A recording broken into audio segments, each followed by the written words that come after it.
Hello, welcome to episode 137 of Public Interest Podcast with your host, Jordan Cooper, where we interview politicians, activists, advocates, and others who seek to improve the state of the world. We're here today with Becky Hale, president of the American Humanist Association. Becky is also the co-founder of EvolvedFish.com and the co-founder of Free Thinkers of Colorado Springs. Becky, it's wonderful to have you with us today. How are you doing? I'm doing great, Jordan. Thank you so much for this opportunity. We're glad to have you. The first question I'd like to pose to you is, what are you currently doing, or what have you ever done to advance the public interest, and why?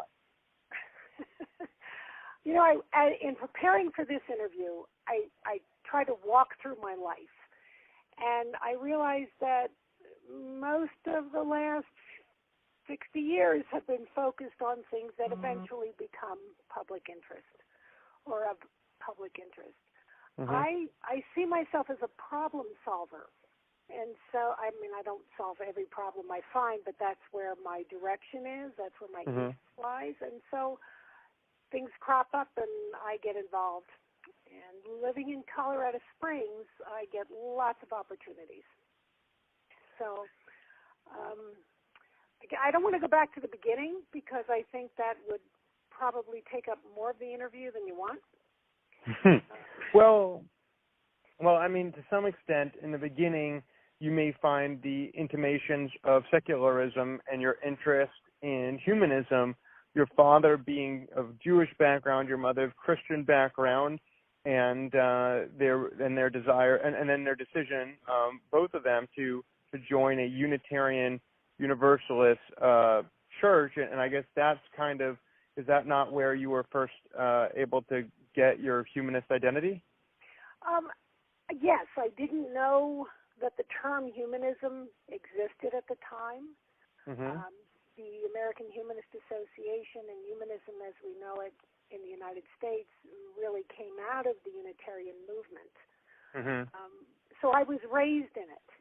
It's not something like so many of our members who came to it fleeing a hereditary religion or not being raised in it. I was raised a humanist. And being a humanist means that you find your own value and purpose in life. So that's just been right through my life. So for the benefit of our listeners who may not be familiar with the term humanist, could you define humanism for us? Absolutely. I have a couple of definitions for it. The first one I use in Colorado a lot because we have a lot of libertarians in this area. And I like to explain that humanism is a life philosophy of personal responsibility. People have made the problems around them. They've made the problems of the world. And it is up to people to solve those problems. So that's sort of the functional definition. Our official definition is that humanism is a progressive philosophy of life that without theism and other supernatural beliefs affirms our ability and responsibility to lead ethical lives of personal fulfillment that aspire to the greater good of humanity. So what could be more reflective of the public interest? So why is that perspective so appealing to you, not only as a personal life philosophy, but as a beacon for the direction in which your career has turned? I just think it's inherent. I am a non-theist. I was raised without any belief in a God or a supernatural power that pulls strings on my life or the lives of others. I was raised to be I believe, a caring person. I care what happens to the people around me. I care a lot about what happens to our planet and the environment. My bachelor's degree was in cultural anthropology and environmental studies. And so all of those things have just kind of brought me to humanism. It wasn't that I had to create it. It just kind of fit like a glove. And interesting. So you're a member of the humanist, I guess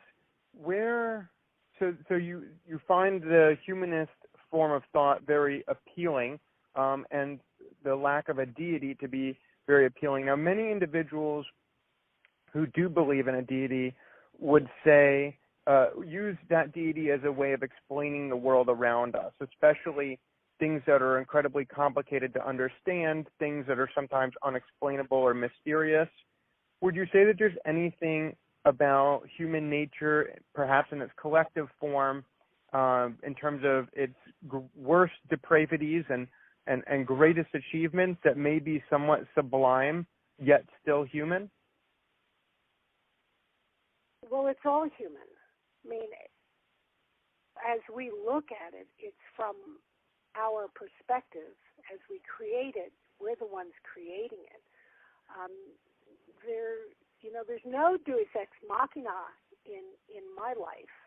And I sit here and I look outside and I see my pine trees and the sky and the weather.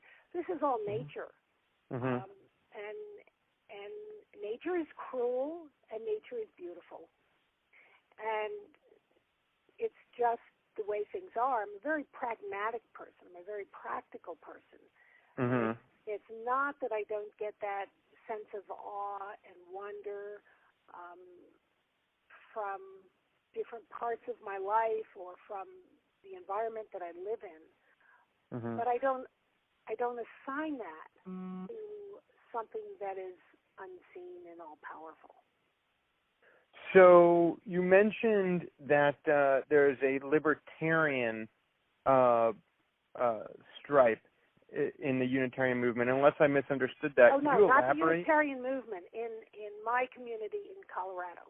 Oh, I see. So, and why would humanism appeal to libertarians? Because it is a philosophy of life, of personal responsibility. Interesting. And what's so I guess part of it that doesn't work for them is the part where we also feel compassion and a drive to help our fellow man. So I think we're touching upon an interesting topic, which is the juxtaposition of individual responsibility versus collective responsibility. You mentioned that humanism is very much about individual responsibility. In America, politically, one might associate that with individuals on the right side of the political spectrum. The more conservative individuals want less government. As you mentioned, libertarians find individual responsibility to be an appealing characteristic. Is there any way in which humanism addresses collective responsibility, meaning the responsibility that man has for other men? Yes, that's the piece of it. Well, the aspire to the greater good of humanity. Mm-hmm. We have a responsibility not just to lead our own life, but to do what we can within each person's individual talents and skill sets and resources, to do what we can to make this a better place for everybody, to help each person achieve to their own highest level. Interesting. So, all right, well... And that's why we get involved in all kinds of things, Jordan. We're involved in social justice movements, where we were out of the American Humanist Association came much of the women's movement, came a lot of the work at Planned Parenthood, and many of these other organizations had their roots within members of the American Humanist Association. And why would that be? Can you provide us with a little bit of insight in terms of why the Humanist Association would be some of the philosophical foundations for the social justice movements, women's rights movements, for environmentalist movements? What is the connection there? I think the connection is an understanding. Well, first of all, if you look at why you would need a civil rights movement, why you would need a women's movement, if you come at it from the reasonable position, from the scientific explanation, there's no purpose, there's no reason in denigrating anybody else. People, although we're not all the same, we're all basically built with the same resources, the same eyes and hands and hopefully a abilities that we choose to use. And so if you look at, say, I'll be, really inflammatory here. If you look at the anti-choice movement, and if you look at the rights of women to make their own decisions about their bodies, the only reason not to have your own choice about your body, the only reason to think that most all abortions are wrong is from a theocratic position. It's not the scientific position. It's not the rational position. It's a position where someone else has made a dictate and said, this is the way it should be. This person is less than you. You are better than this. Those kinds of things come from a religious point of view. They don't come from a scientific, nature-based point of view. So that's how it fits into humanism. So religious individuals might say that they have a sense of ethics, of morality, that is derived from religion. A pious person may also ask, without religion or God and the dictates of laws set forth in religion, it would be incomprehensible for some religious individuals to understand how exactly one might obtain a moral code. Can you speak a little bit about how humanists might determine what is ethical and what is moral? And of course, I'm building upon a statement you just said, which was, you made an allusion to potentially to the Catholic Church's stance against abortion, and of course that would be because they think it would be morally wrong to end a life. They define it as conception when the sperm hits the egg. I guess that's their sense of morality. Could you explain how humanists operate and where their sense of morality comes from? My sense of it is it comes from the sense of best practices. We know what we're discovering. I don't want to say we know because things are always, from a humanistic perspective, things are always up for revision depending on what new findings, what new scientific findings, what new findings in the social sciences, how they come out. But we understand that certain things work better than others. I can't really cite the study right now, but if you look at how children are raised, children who are raised in a humanist, non-theistic home tend to be more stable. They tend to be not have the troubles in adolescence that the children have who are raised in very strict evangelical homes. Now, I want to be careful here that I don't whitewash all of religion as bad and evil, but we're talking, we're talking gray areas here. We're talking extremes. Well, if we were to just to go off that statement, I think it's safe to assume that you do not believe in God. I think you've said that, and you don't believe in particular organized religions. Now, acknowledging that is your opinion, would you say that there's anything of any value brought forth to humanity by any religion? Well, I'm sure there is. You can't, I wouldn't want to throw all of the baby out with bathwater. Right. But so even if it's a false belief, if it's grounded in a false belief, it can still lead to beneficial actions. I believe absolutely. And absolutely, but it's not just because you have that belief that everything that belief dictates is going to be for the betterment of humanity or the planet. So would you subscribe to the notion that humanity has created religion? Absolutely.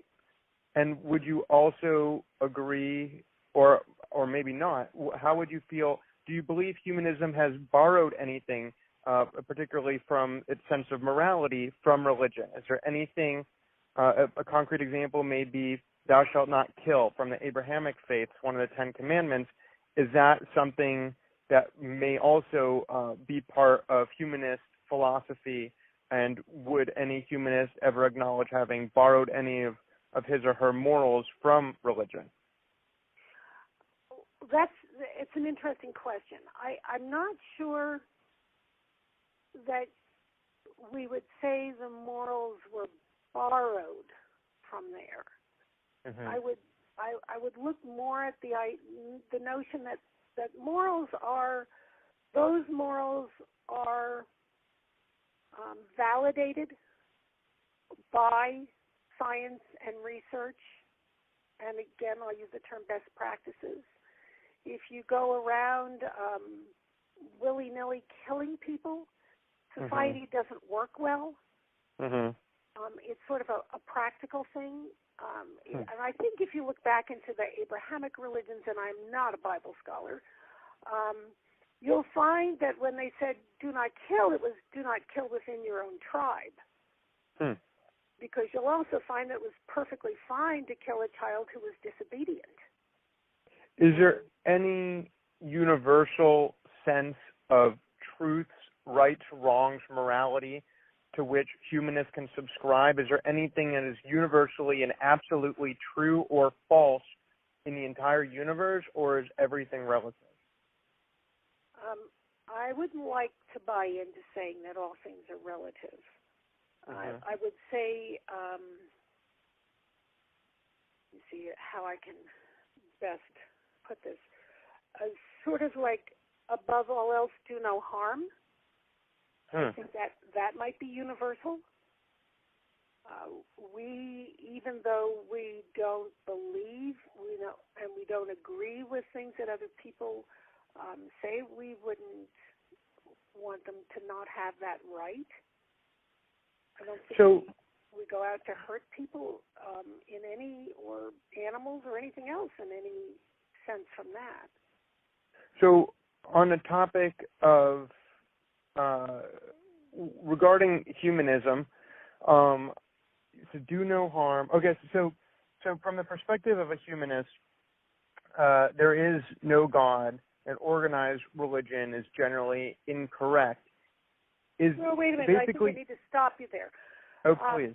On a couple of points. There are even members of the American Humanist Association, not a large proportion of them, but there are members of the American Humanist Association who are deists. And there are humanists who are often termed religious humanists. So you take some of the basic feelings of humanism and you use it as an umbrella over a number of other sub-philosophies, if you will. The point I was trying to convey, and thank you so much for correcting me, is to what extent, if any, is humanism evangelical, which is to say that do you believe that somebody who is misguided in their beliefs ought to be brought around to understand the truth as you perceive it, or is there some other metric that says it's okay for them to believe a falsehood so long as they act in such a manner I'm no okay harm? I'm okay if they believe a falsehood, Okay. as long as it doesn't impinge on my rights to believe what I believe, and I really don't like it when it interferes with government, because government is making rules for all of us. And so I don't appreciate it when what I perceive as their falsehood is laid on me, where I have to live by their dictates and their values. So as we talk about the implications of others' decisions on you and on individuals, I'd like to segue into more of your life, Becky. You have been involved in many things, from real estate to college administration, and of course you're now the president of the American Humanist Association. How does someone undergo that transition? Why, there may be many people who are humanists, but that is not their primary identity, or at least that's not their full-time career. Well, I think part of it came from living in the community I live in. Almost all humanists are involved in something in their communities. I didn't decide that I needed to be, my ultimate goal in life was to be president of the American Humanist Association. I've had this very varied journey, but in Colorado Springs in the early 90s, things got out of hand with the evangelical Christian organizations here in town. And we had science teachers who were not allowed to teach evolution in the classrooms. We had students who were being benched from their athletic participation if they would not come out and pray with the rest of the team. We had those, we passed Amendment 2 here in Colorado, which took away the civil liberties from anybody whose gender behavior didn't match what the Christian evangelicals felt was the right way to be. And so it had all of those forces, and there was no way I could just stay and be a little college administrator. You have to, I always have been that person who names the elephant in the room. And this was becoming a really large elephant in our community. And can you name the elephant for the benefit of our listeners right now? Evangelical Christians. Christians who felt that they had the right to make laws and that would affect how other people lived. Amendment 2, if you were gay, all of a sudden you could be evicted from your home, you could lose your job, you could not be served in a restaurant. It was really ugly. Interesting. So that's what led to you founding EvolvedFish.com? Absolutely. My husband Gary and I went out and we said, what can we do to level this playing field a little bit? What can we do to let people know that there's other thought here in town, that there are people who have other positions here in town that are maybe supportive of theirs. And we came up with the various products that we purveyed and built on EvolvedFish. And that really was maybe our biggest achievement in activism in civic life, because we shared those images all over the country. And I can remember in the early days when we'd get this phone call from a person who was quite literally in their closet calling us. They take their little portable phone and they sit in their closet and they call and they're whispering to us because they're terrified to have their parent or their child or the neighbor or anybody hear what they were going to say. And largely what they were going to say was, I can't believe I'm not the only one. I thought I was crazy. I thought everyone believed in God and that there was something wrong with me because it never made sense. It didn't fit for me. And so we would get these phone calls, along with the death threats and the other things that came along with it. But it was that kept us moving with EvolvedFish, kept us trying to share the opportunity. It wasn't an evangelical movement so much as it was an opportunity to let people know that they were not alone. Interesting. So as we approach the end of this podcast, I'd like to ask you a final question. I'd like to ask you to speak to those individuals out there who may feel like they're alone. I want you to talk to them for a moment about why it is that you have tried to give of yourself selflessly, to demonstrate empathy towards others, to be a leader in the humanist movement, and tell them what you hope your legacy will be after your career working to advance the humanist perspective. Why is it that you're doing what you've done, and what is your legacy? Could you speak for a moment about those two things? Well, I hope my legacy is a kinder and gentler world. I hope my legacy is people feeling free to express their best humanity. I hope the legacy is us paying attention to what's happening to our planet, to, do the basics, recycle. It's just and maybe it's an inspiration to other people to just start doing the things that they feel need to be done. We don't need permission to do what we feel is right. I think so many people sit around waiting for somebody to tell them that it's okay for them to do X, Y, Z that they see needs to happen to make a better planet. And you don't need permission. You can just go do it. And that has been Becky Hale, president of the American Humanist Association, co-founder of EvolvedFish.com, and co-founder of the Freethinkers of Colorado Springs. Becky speaks about first and foremost having a philosophy of doing no harm. She seeks to advance the public interest by allowing each and every person to accentuate their own abilities and to pursue their own interests and to live according to dictates of their own conscience. She wants to make the world a better place for everybody, and regardless of what her opinion is of your belief system, she wants you to ensure that we protect the planet and protect other individuals' rights to believe and act as they see fit, so long as they do not infringe upon the manner in which others might want to live. And in essence, the humanism that Becky describes is a humanism born of a philosophy of almost live and let live. She essentially leaves us with the message that what one ought to do in life to advance the public interest is simply do what's right and don't wait for permission to act according to your conscience, so long as you don't infringe upon others' ability to do what they too think is right. Becky, I'd like to thank you so much for your time today. Thank you. I've enjoyed it.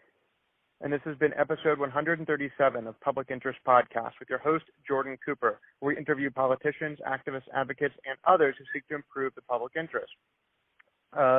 Please subscribe at publicinterestpodcast.com. Listen on iTunes, your podcast app, Stitcher, SoundCloud, Blueberry, Player FM, Facebook, Twitter, LinkedIn. And should you wish to communicate with Becky, you can leave a voicemail for her at 240-630-0380. That voicemail will